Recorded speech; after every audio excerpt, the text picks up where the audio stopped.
What if I told you that the very cage you feel trapped in is a garden waiting to be discovered? You scroll through your phone, another Monday morning blurring into Tuesday afternoon, and the same thought echoes, not again. The coffee tastes like yesterday's regrets.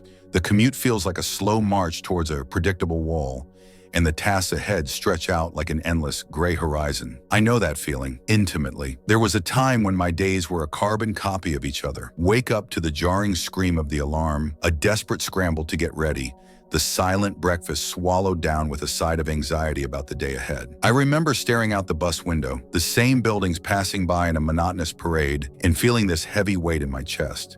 It wasn't sadness, not exactly. It was more like a slow suffocation. Like my soul was wearing clothes 3 sizes too small. I'd see other people laughing, talking, seemingly engaged with their lives, and I felt like I was watching a movie I hadn't been invited to. The colors seemed duller on my side of the glass. Evenings were a blur of exhaustion and the numbing glow of a screen, a temporary escape before the whole cycle started again. One particularly gray afternoon, I was walking home in the rain, feeling utterly defeated by the sheer ordinariness of it all.